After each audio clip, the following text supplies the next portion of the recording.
My name is Cherise, and I welcome you to stand as you are able for the call to worship.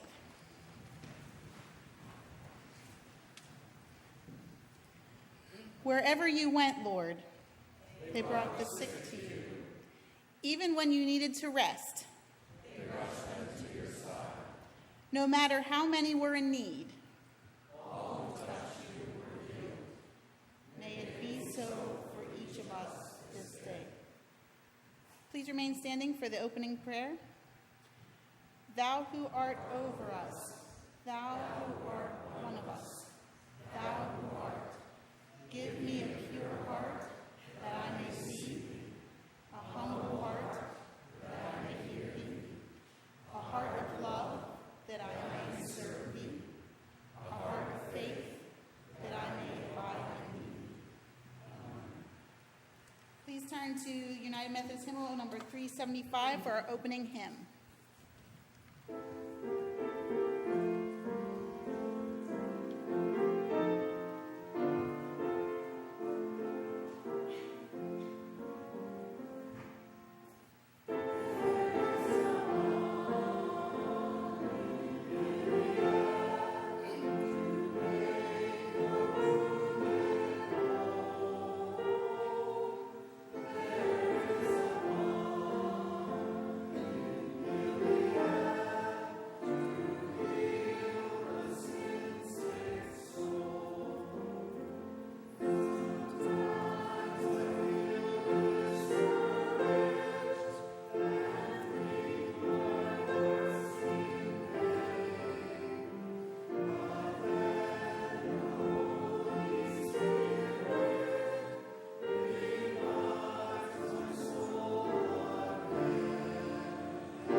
Please be seated.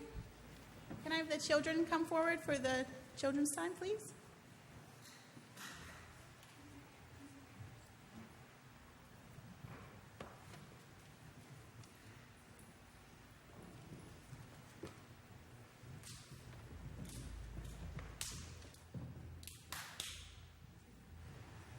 Hi, guys. Can you hear me now? Can you hear me now? I know you can hear me. I don't know if everyone can hear me. Okay, so how is everyone today? Good? This is my last children's time that I'll be doing. And I'm really sad. So I'm going to do my best to keep it together up here. So I thought, what is the one thing that I want you guys to know, or about yourselves, or about church, or about me? And did you know that every single one of you, God made perfectly? He made you just perfect for a Hannah and a Brandon and a Liam, and every one of you, you're the only one in the whole world that's just you. And God gives us our own special gifts. And sometimes when you're growing up, those gifts you think maybe aren't really gifts. You think they're annoying. So I'm going to tell you about me. One of my gifts that I have is that I'm very expressive. And when I was little, when I was your age, that got me in a lot of trouble. Because if my brother or sister were in trouble and I would start laughing, that was a bad thing for me. I couldn't not laugh at someone else getting in trouble. It was bad for me. But as I got older, I realized that I could use that gift for other things. And I actually have a very funny story that when, on my very first date that I went with Darby's dad and Liam's dad, it's the first time I met him, and we were sitting talking, and he said to me, "Do you know that your face moves a lot when you talk?" And luckily, I was confident in my gift by then that I said, "Yes, I know that happens." But maybe one of his gifts were not a first compliment that he gives out. But I took it as a compliment. So what I'm able to do, though, is use my gift of being expressive and tell you what I think your gifts are. Because each one of you have such amazing special gifts. And I'm so proud of all of you. Oh, that's okay. Okay, so what I'm going to do is I'm going to start with my own kids because I get to take them with me when I go. So if I could have Darby and Liam just stand up for 1 second. Darby and Liam, I think that one of your gifts, Darby, is that you're so thoughtful. You're always thinking of others. And I think that's a wonderful thing to be able to do. And Liam, I think one of your gifts is that you are so creative. You're always thinking of things, new ideas, and it's so great. And what is really great is that you have each other, and you work so well together as a brother and a sister. And so that's something you should never forget, and that God made you perfectly that way, to be with each other. And okay, you're done. All right, sit down. Okay, so how about Hannah and Brandon and Christopher? You guys want to stand up for a second? Okay, Miss Hannah, one of the things that I think is your gift is that you're able to think things through so well. You are so smart. And you are just able to be such a good sister, and you're always looking out for your brothers, and I think that is just amazing. And Brandon, I think your gift is that you are just so joyful. When you smile, it just lights everyone up, and everyone has a better time. See, look at that smile. Just a better time because of it. And Christopher, you are just so fun. And you are always willing to try new things and just get in there and play with everyone. And that is just such a good thing that you are just able to be such a good friend. And he always eats. That's true. That is true. But you guys are so lucky to have each other. And God made not only you have special gifts, but to be with each other and use your gifts to each other. So it's so great. Okay, Niles. How about you stand up? Thank you, sir. Niles, I think one of your best gifts is that you are so confident in who you are. You just do things, and you're just so good at it. And because you know that you can do it.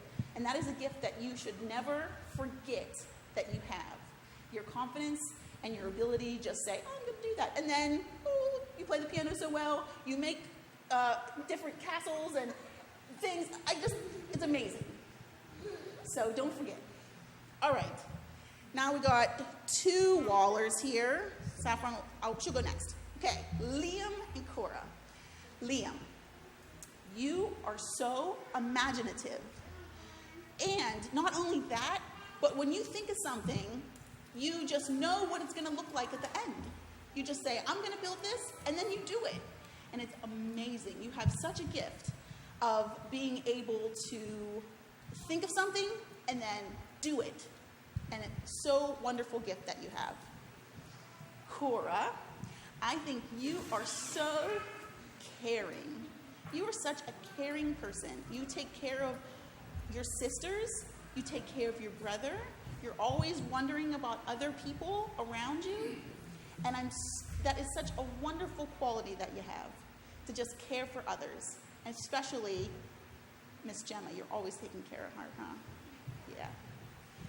Okay, so, and your sisters who aren't up here, you just fit so perfectly together. I'm so glad that you're together all the time as brothers and sisters.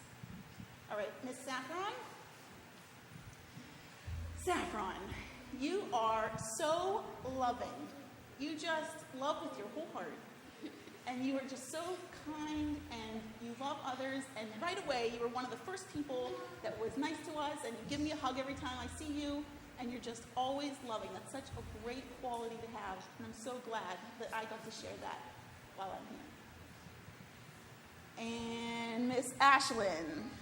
You gotta stand up so everyone can see you. Okay, Ashlyn, you are so kind. You're such a kind person. What a gift that you have to be kind to others, kind to your brother, kind to everyone here. You're always helping out. Kellen's coming. And I'm so glad that I got to see you be able to do that. You're going to do wonderful things as long as you remember that use your gifts. All right, Mr. Kellen, you want to stand up, buddy? That's okay. I think that Kellen, your gift, one of your gifts is that you're so inventive. You're always inventing things and creating things. And it is just so amazing to watch. I just love it so much. You got to remember to use that gift your whole life because it's a really good one, right? So awesome. So now I want you all to stand up because I'm not the only one that thinks this. I think it, but does anyone else out there agree with me that they have these wonderful gifts? Look at this. Look at all these gifts that you have. So, even though I won't be here, look at all these people that think the same thing. So, whenever you need someone to tell you how amazing you are, that maybe it's not your mom or dad because they always say it, right? Someone else, all these people are here to tell you how wonderful you are and how amazing you are. So let's all have a seat and let's pray together, okay? Dear God, thank you for these amazing children. They are truly the fruits of this church. I'm so blessed to have gotten to know them and gotten to be with them. They have changed me, and hopefully they'll remember me as well. Thank you for giving them these gifts, and let them please remember that they are always a good thing, that God makes them just perfect. There are no mistakes. They are perfect in every way. Amen. Now let's all join together and say the prayer that Jesus taught. Our Father, who art in heaven, hallowed be thy name. Thy kingdom come, thy will be done, on earth as it is in heaven. Give us this day our daily bread, and forgive us our trespasses, as we forgive those who trespass against us. And lead us not into temptation, but deliver us from evil.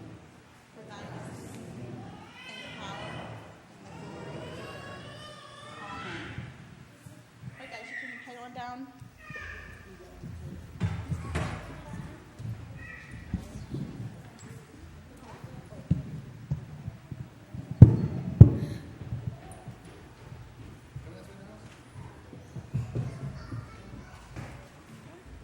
I invite all of you now to pass the peace of Christ to one another.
The scripture today comes from Mark 6, verses 30 to 34, and then 53 to 56.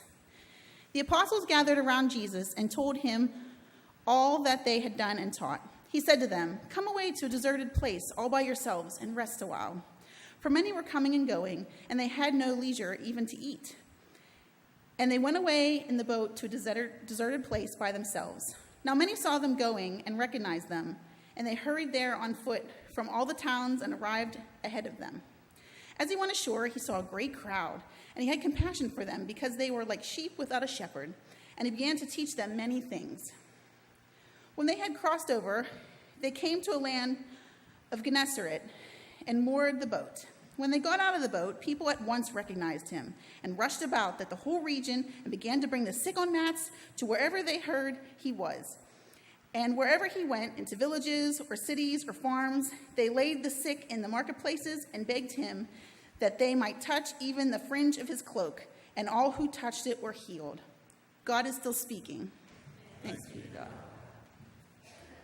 I want to invite you now to sing twice through our next hymn. It's a short one, and so we can sustain 2 times through. But I want you to follow the pace that Elon's playing it, because the way it is, if you can read music, I can't, so it's not a problem for me. If you can read music, 2133 reads like somebody has a pot roast at home and they're needing to hurry up and get through this. Chill. Follow the pace that we've got on the piano. Sing it through twice. Give me a clean heart.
Amen.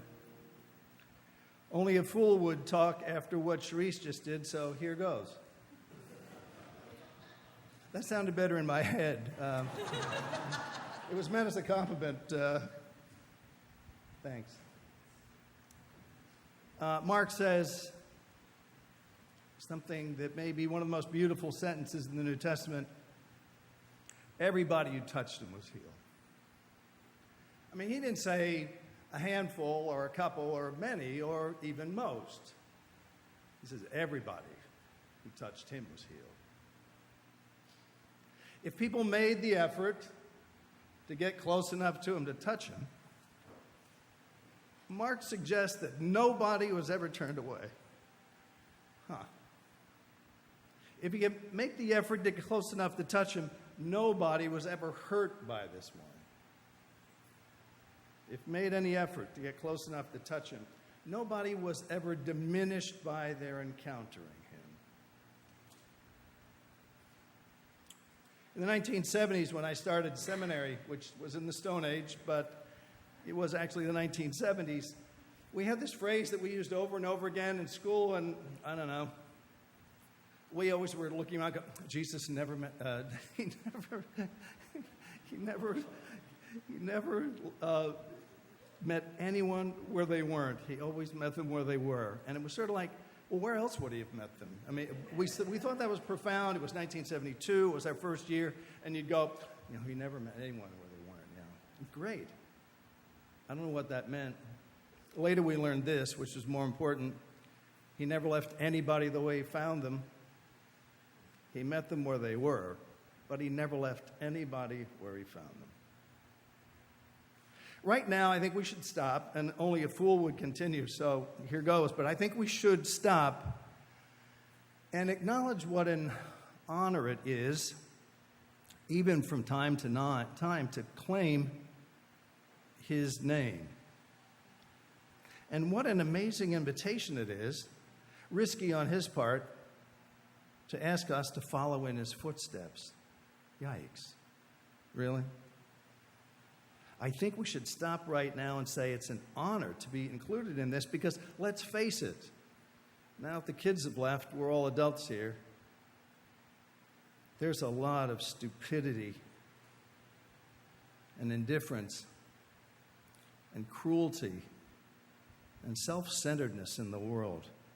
Not just in this moment, for a long, long time.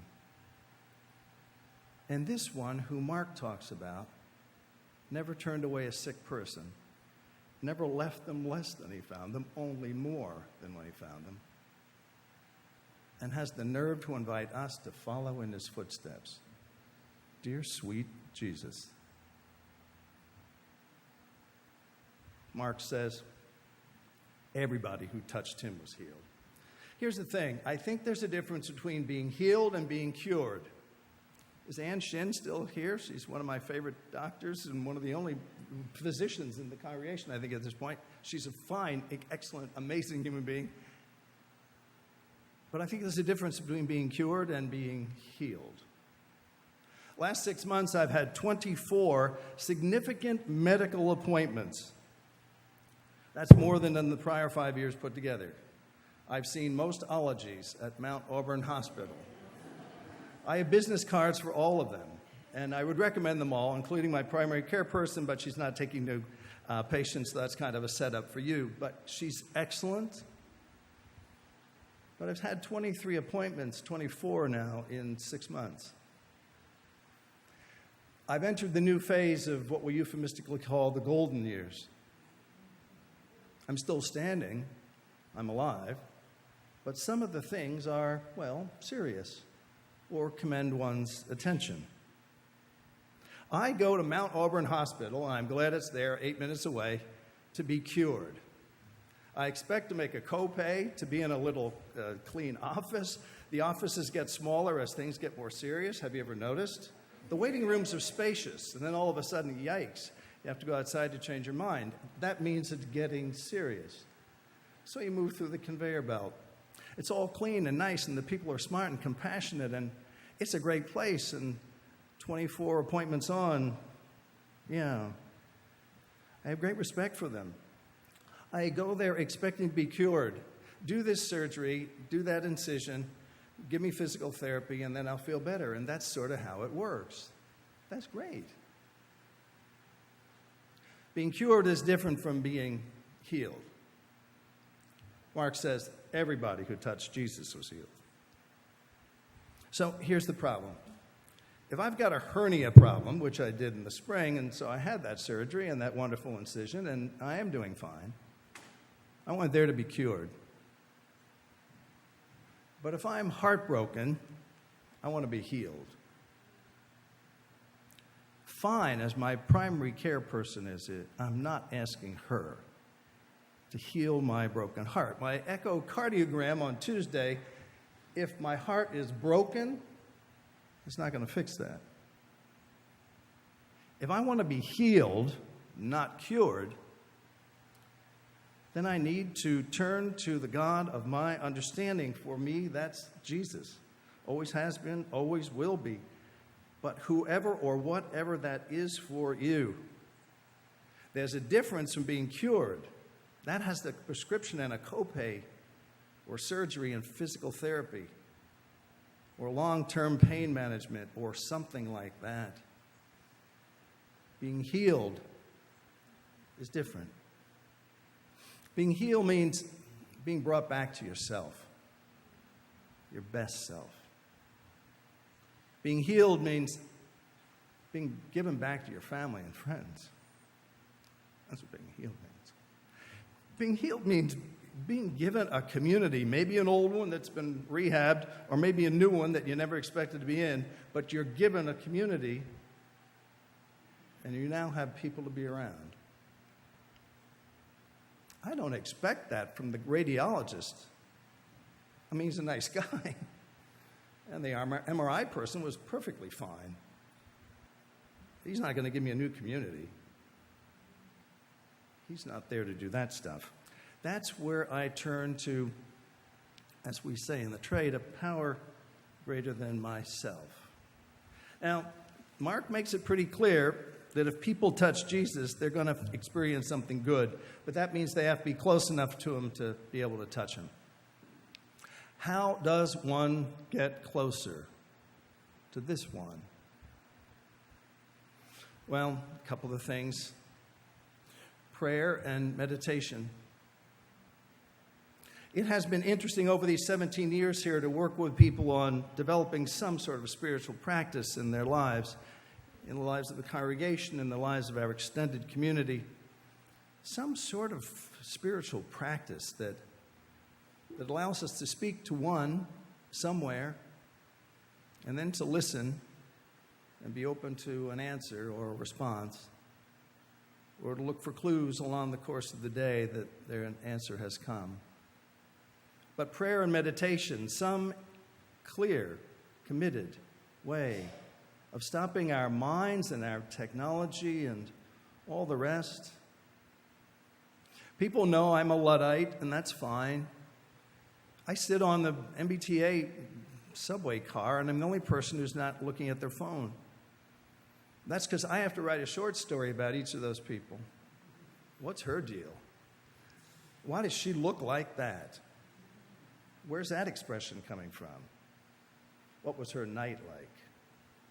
What's her afternoon going to be like? What's he up to? I've always written short stories about people. The New York City subway for 8.5 years gave me more than enough short stories. But how to calm that technology and that stuff in our head so that we could pray and meditate. Being at worship together is another way to get closer to God, at least it should be. But sometimes it feels more like you stand up here and there's, 75 drama critics there. It was too long, it was too short, it was too slow, it was too fast. The last church I was, we had an evaluation for the organist. She was a lovely young woman, and she had been there a year, and it was her first time. 21 people handed written evaluations out. Okay, here we go. 7 said she played too fast. 7 said she played too slow. And 7 said she's the best we've ever had, she's just right. So she came up to me and said, "What am I supposed to do with that?" And I said, "Keep doing what you're doing and smile a lot." Worship isn't to grade other people. Worship is to grade yourself in the light of what God has given us and what God may need of us. It really isn't. If you want to evaluate me, that's fine, but it's really an opportunity for us in a loving community to evaluate ourselves. Is this the best I can do? Another way to draw closer is to just stay close to our basic text, the Bible. When I was one of the pastors here and pastor at St. John's, we would have Sunday morning classes and Monday morning classes, and each week between 15 and 20 adults would be actively engaged every single week in adult education. Staying close to the Bible, learning these stories, internalizing them. Being parts of small groups in a congregation, also a critical way to stay closer to God. We've had a great experiment here for 4 years in the 11-Step Cafe, combining folks from 12-step programs and church people, and now, thank God, people in the congregation who are out about their own recovery. And so it's been a remarkable experience. That's all ways of staying close to God. For me, staying close to Jesus. Because it's only by staying close that we have the possibility of that healing happen. That healing which does three things for us. It brings us back to ourselves. There's a great line in the parable of the prodigal son, where this guy's been out there active in his addiction, as I would say now. And then it says one day when he hit bottom, when he found himself eating food that pigs were being fed, and that's sort of a way to hit bottom. Luke says, and then he came to himself. All right. A 2,000-year-old story. Jesus wasn't a modern or a postmodern or a post-human or anything. He was just somebody who knew about God and people, and he tells a story where he says, after all that damage, the young man came to himself. What a great idea. What a necessary step in the process of a different life. Feeling about yourself as the way God intended you to feel about yourself. The late Raymond Carver, who was a poet and short story writer, was a horrible, violent, hopeless drunk for 40 years. And then the last 10 years of his life, he was a grateful, recovering alcoholic.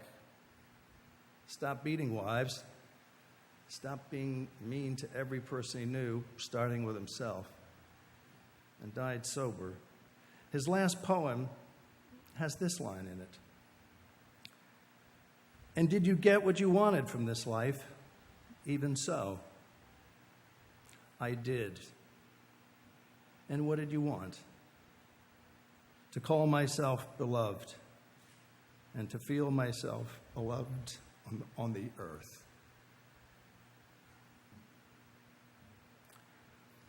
Nice as my primary care person is, it's not her job to make me feel beloved on the earth. That's God's job. Mark says, those who came to Jesus and touched him were healed. One of the ways that happens is you come to yourself. The other way that it happens is that you are given back to family and friends. There's a wonderful story of in Luke's gospel as well, where a woman's son has died, and she's a widow, which means the only male in her life who was supposed to be her economic support is now gone as well. Jesus brings him back from the dead, not the first or the last person to have that experience. And Luke puts it so beautifully. He says, Jesus gave the boy back to his mother.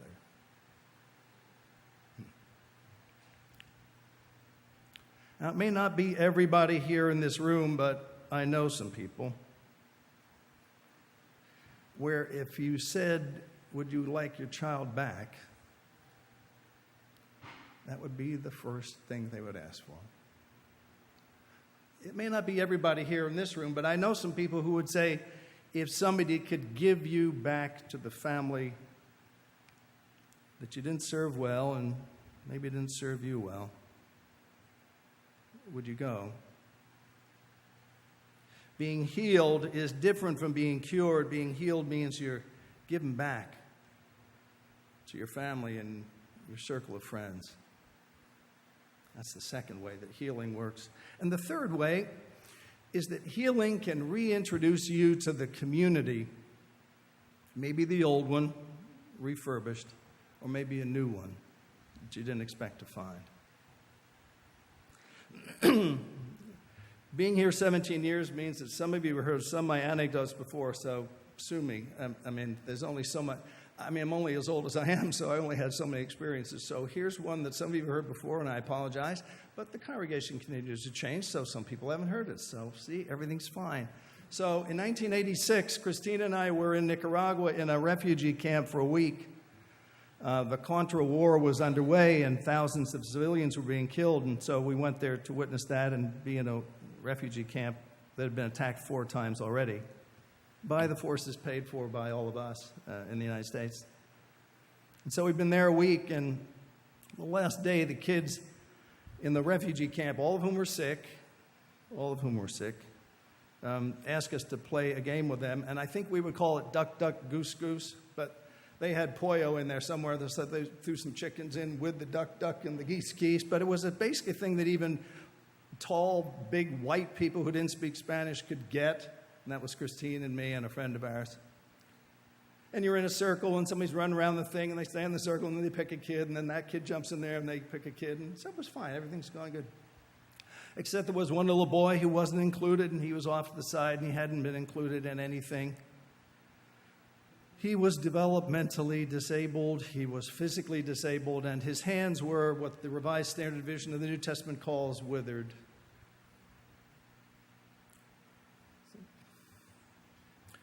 So we're all in a circle, and everybody's hopping around, and he's sitting there. The only advantage to not speaking Spanish and being a big, stupid white person in a group of little kids who all speak Spanish is that they can't understand it when you're plotting something. And so Christine and I said, let's bring him over here. You hold one hand, I'll hold the other hand, and then at least he'll be part of the circle. I don't know if he's going to get picked. We have no control over that. That's the serenity prayer. We had no control over what happened after that, but we did what we could. We each took a withered hand, and so he sent me. Then a little girl was in the center, and then she picked other kids, and that was it. So this is not working the way we wanted. So Christine got picked, and so then it was Christine's chance to rise to the occasion. And she picked him, and he stood in the center. And then he picked another kid. And then the key moment in which everybody in this refugee camp, metaphorically speaking, held their breath would the other kids hold his withered hands. And they did. He wasn't cured that day. There was no cure for what he had. 20,000 civilians were killed by Reagan and Bush using our money. We saw them all. I held them in my lap. We kept going back. He wasn't cured, but God, he had some healing that day. He was brought back into a circle that wasn't so sure about him or his hands. We wished for more. We did what we could with God's help. And the clearest example in my life still of the difference between being cured, which he wasn't, or being healed, becoming part of the community. That was that day. October 5th, 1986. Everybody, Mark says, everybody who touched him was healed. One final clarification. I have prayed for lots of people over the course of my life and over the course of 43 years in the ministry who have not been cured.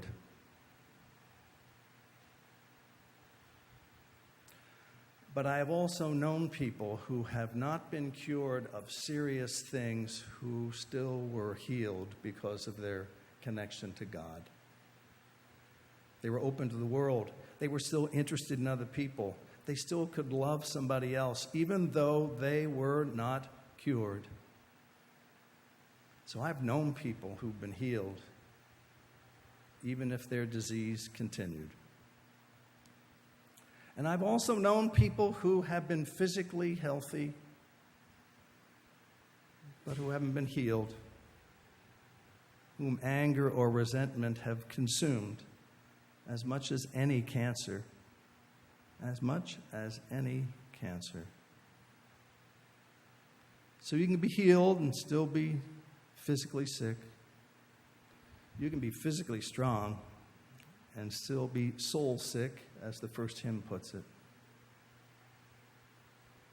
Jesus had said in Mark's gospel, nobody showed up with him that didn't leave better than they arrived. When I want to get cured, I'll go to Mount Auburn. It's only 8 minutes away, thank God. We've never been that close to a good hospital. We've been close to bad hospitals, but not to a good hospital, so that's fine. We're grateful for that. When my heart's broken, when my spirit's weak, when my anger is rising, when I'm tired of other people and tired of myself, I'll keep smiling in the office. But when that's actually how I am, I'll look for help from God. This phrase in Mark's gospel is such good news and such an amazing invitation to each and every one of us to draw close and then, with admittedly faltering steps, follow in the footsteps of that one. Everybody who touched him was healed. May the same be said of us this day. Amen. Would you play that song one more time and we'll sing that? Because now that pace was just perfect. But maybe a clean heart is how we start that process.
Some of them daunting, some of them beyond our hearing, but not beyond your healing. Be present with them and with us this day and in the days that lie ahead. In the silence now, we bring before you the concerns of our hearts, too personal or private yet to name aloud, that are in us, not working on our behalf, and that need your healing and intervention in our lives. Hear us now in the silence of our hearts.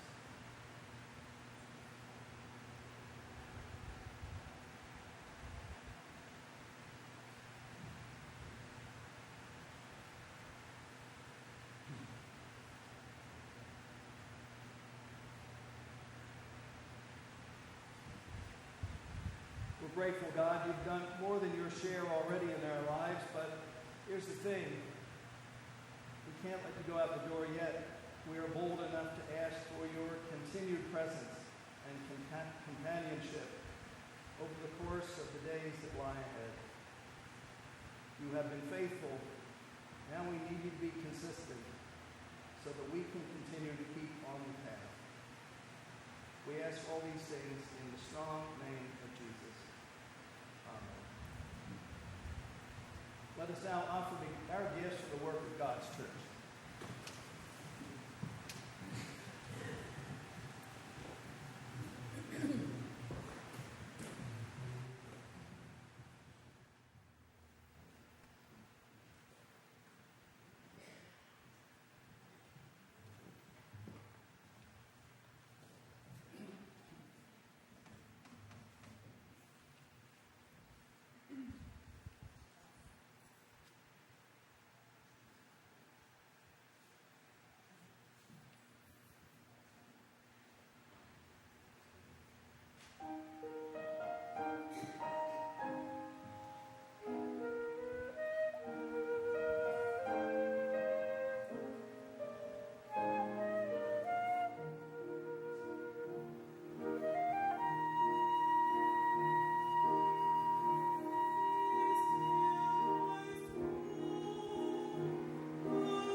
gracious God, accept these gifts, we pray, as a sign of our compassion, as the measure of our discipleship, and as evidence of our own healing, from hearts and spirits grounded in you. Amen. One comment about the last hymn, it's from 1759. There's some words we probably changed now. Not everything is contemporary. But in the third verse is the best line in any hymn in this hymn. Guaranteed. Third verse, best line, any hymn in the hymnal. If you tarry till you're better, you will never come at all.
And the fellowship of the Holy Spirit be and abide with you this day.